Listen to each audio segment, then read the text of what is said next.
What if I told you that I just saw one of the most original horror movies I've ever seen in my life?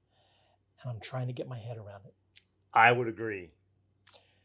What if I told you if your grandparents invite you to your house and give you miso soup, Run. run.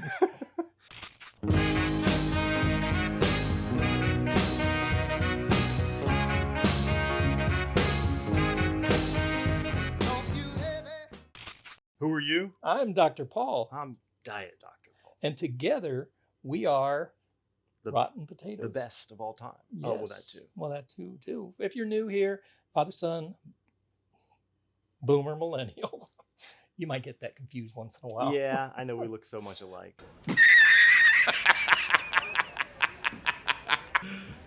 You serious? Yeah, but we just every single week, even if it kills one of us, we get together, we talk about movies, we talk about comic books, we talk about model kits, we travel, we talk about faith.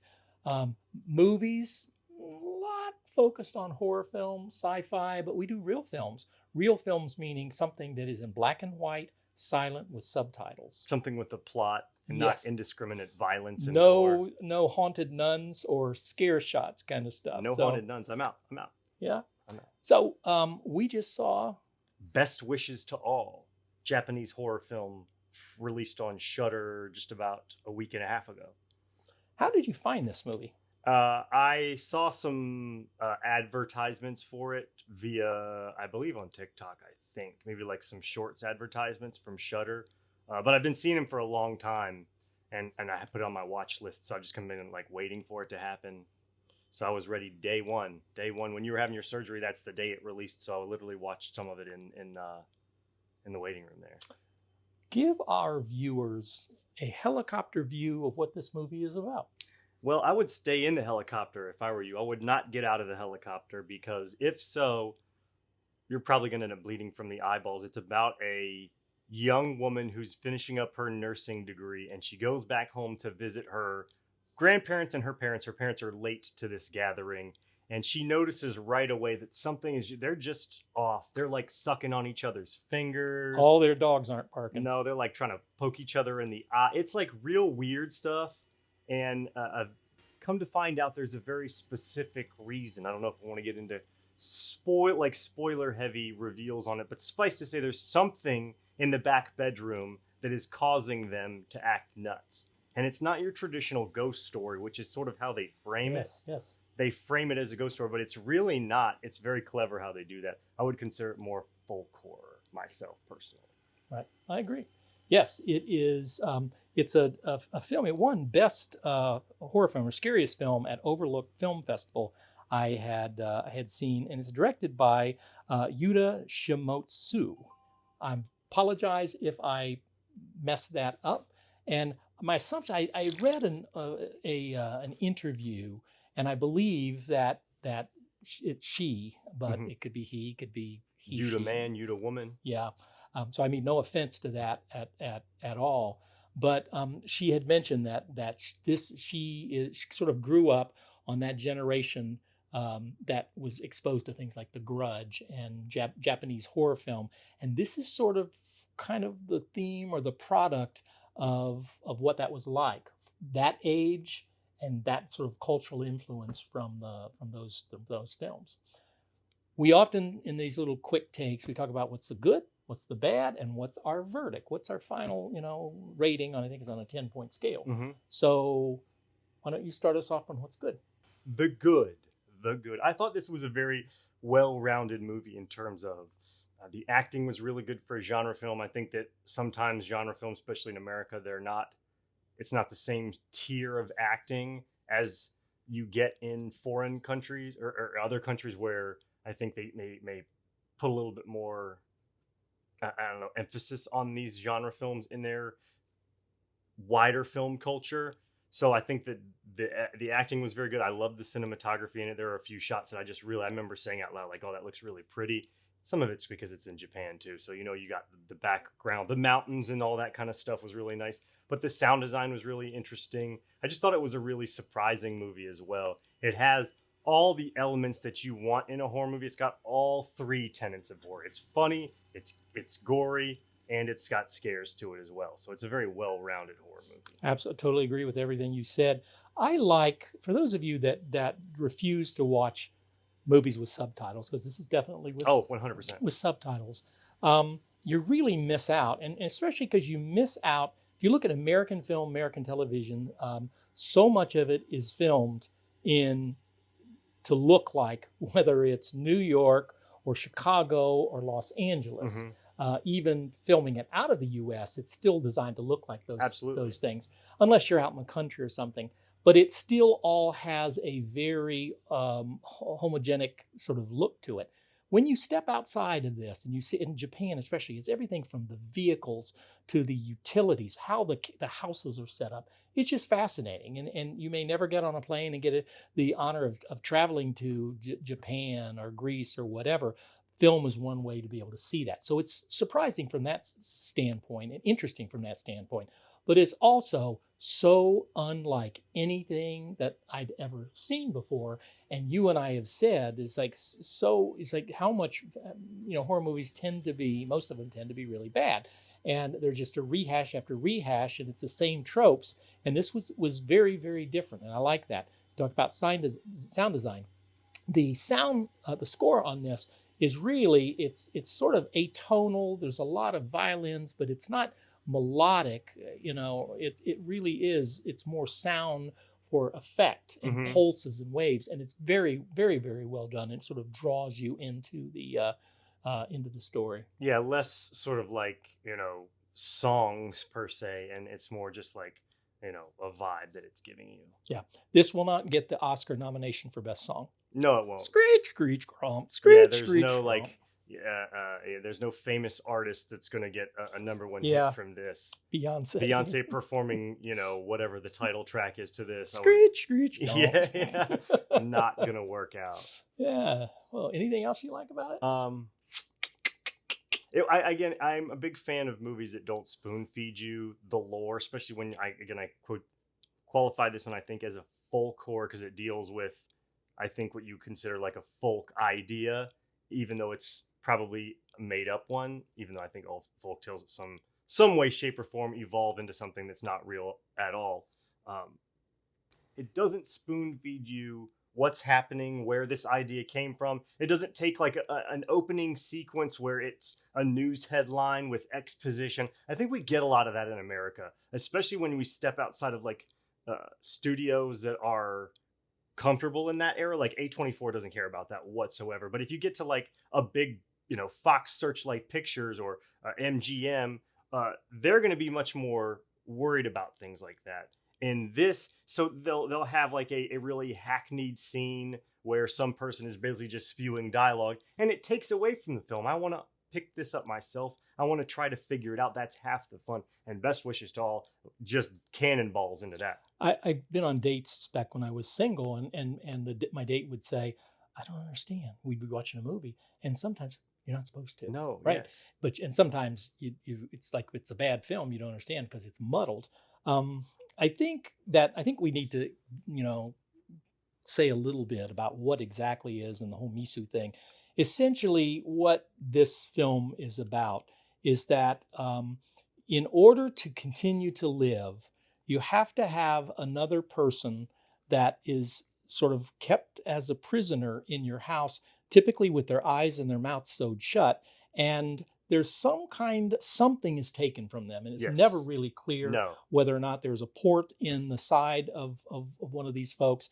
And it's connected some way to miso, because they're making miso.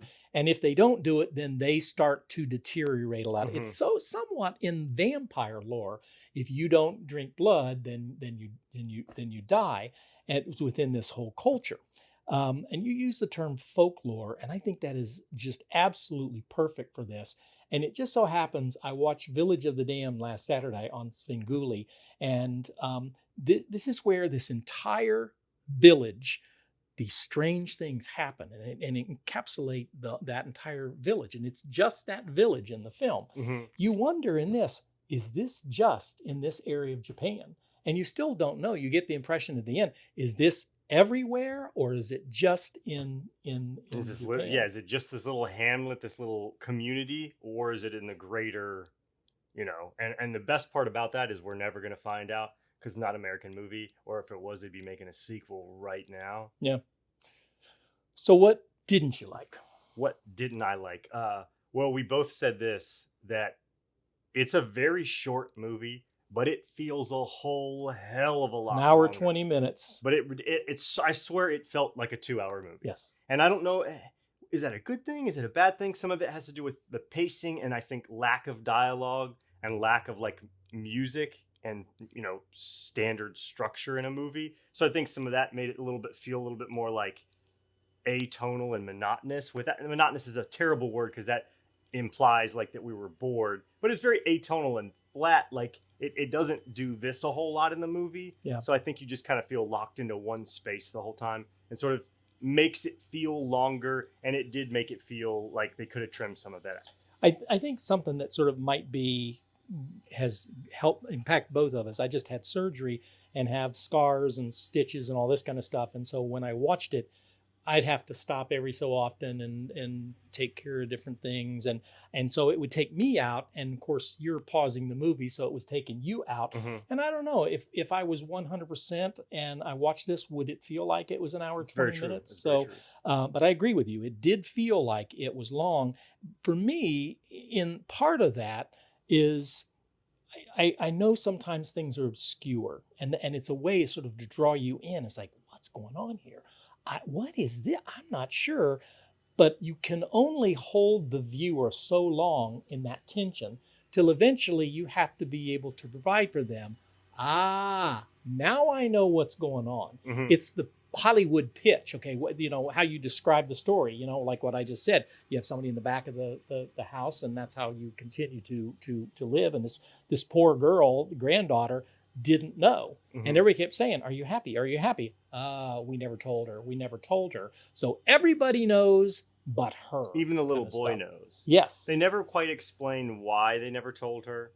They sort of imply that it's because she went off to school, but that doesn't make any sense because the little boy knows and he's not off in school. It's just so that does hang too long. They never answer that question. Yeah. And I think I wholeheartedly agree with you that you can only ask the question before you proffer some sort of response to the viewer to keep them guessing. It's what Lost, the TV show, did. Is it asked a bunch of questions and kept asking more questions and never answered any of the damn questions. And you can only hold water for it for so long before you're like, okay, I'm done. Yep. I get it. Other than that, I mean, it because it's Japanese, the style sometimes when you see from different cultures, how they respond with humor and how they talk and, Western movies, and we have taglines, I'll be back, mm-hmm. Say hello to my little, tropes. It's that kind of thing that we're very used to. When you cross cultures, you're not so much of that. So with the grandparents and sort of how they are and how people interact and the fact that there were things that were going on, my first reaction would be for this young girl to say, what is going on here? Mm-hmm. She never does that.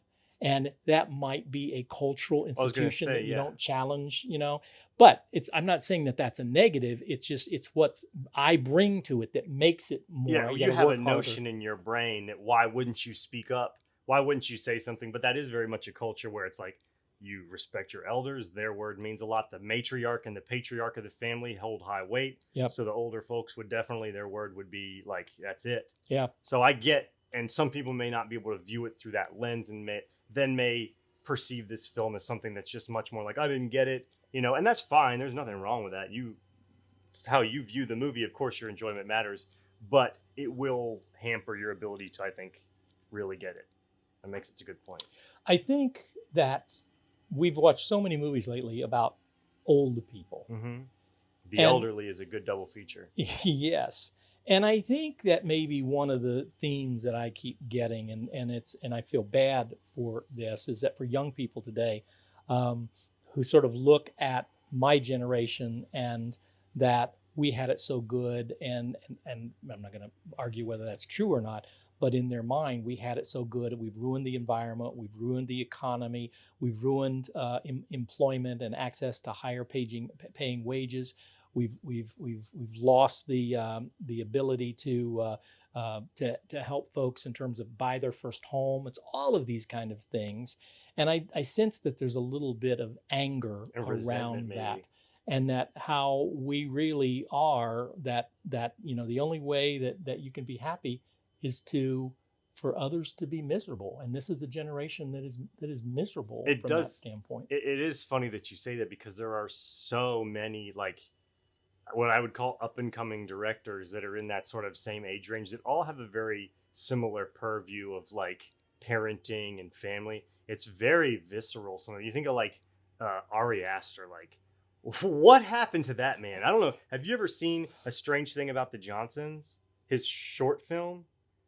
It's about a son that is in love with his father, like sexually attracted to his father. So you go, like, that's your first short film. Holy shnikes, you follow that with Hereditary and mid. It's like, what is happening? You have The Elderly, you have this. There, the Surrender that we watched recently is like, what happened? I think my childhood was okay. My first horror movie that I'm going to make is not going to be about murderous adults. I'm just, it does ask a question there, like, how many of you beat your kids?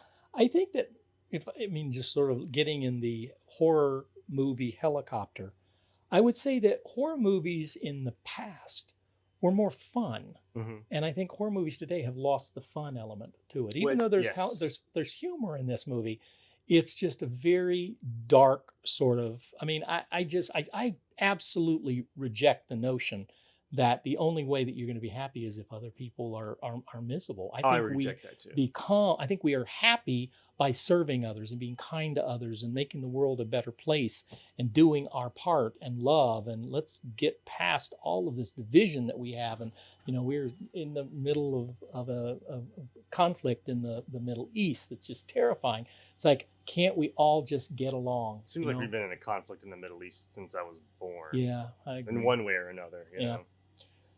So, what's the What would verdict? you rate it? Yeah.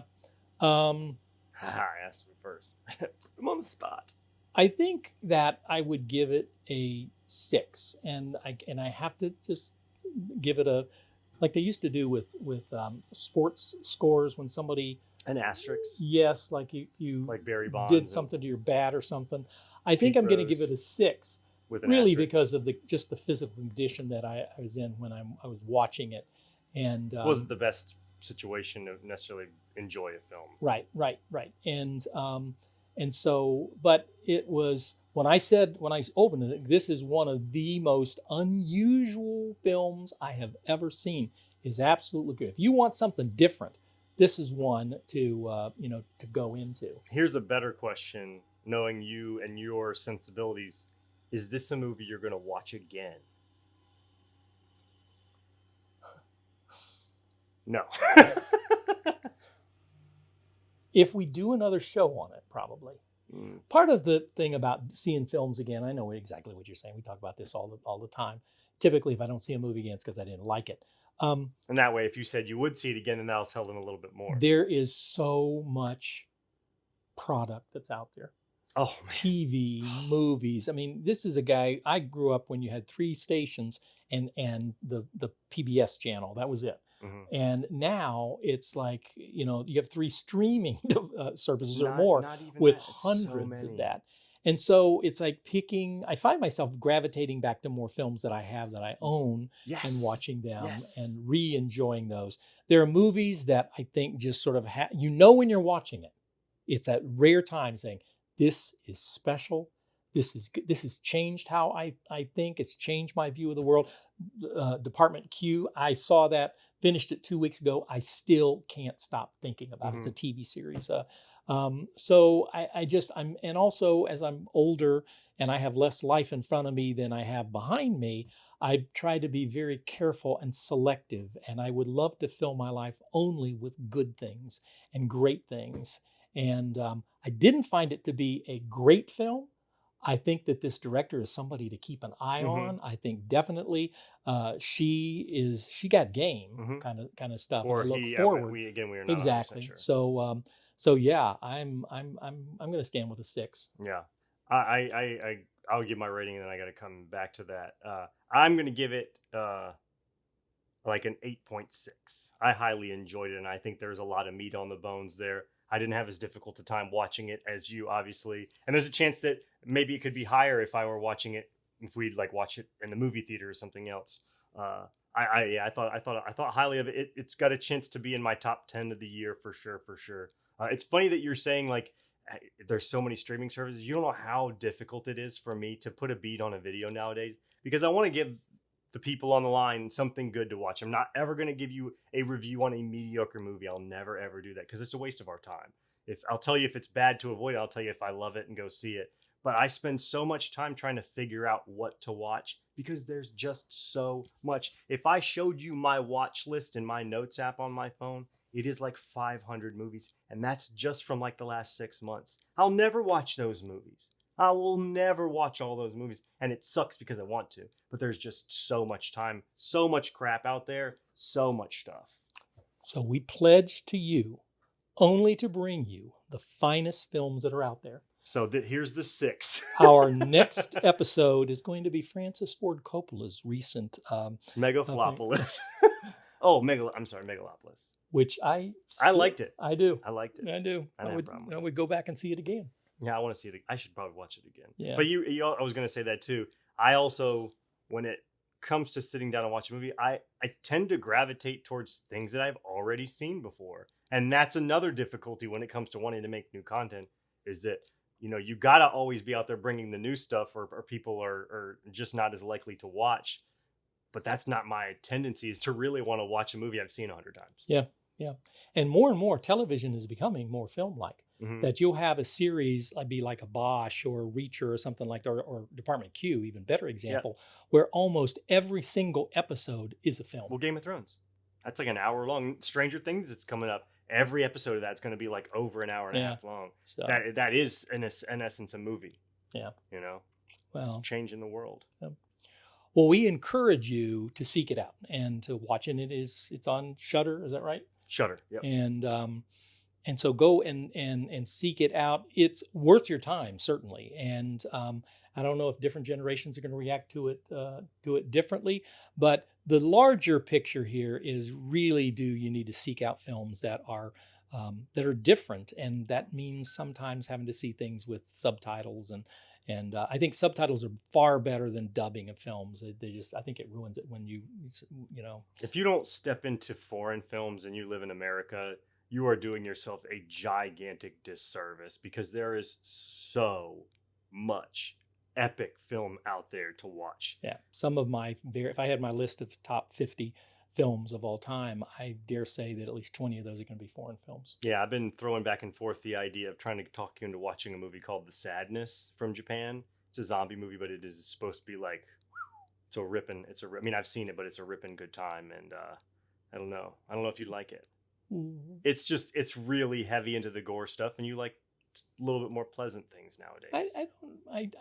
You're not such a fan of the indiscriminate violence. You like a good backstory. I'm the one that showed you Dead Alive. Yeah, this is like Dead Alive ain't nothing to this. It's good stuff though. Well, now you've intrigued me. How about you? Are you intrigued? You better be. Tell us what you think and like us, subscribe us, all those kind of things this technology kind of stuff. And check him out on TikTok.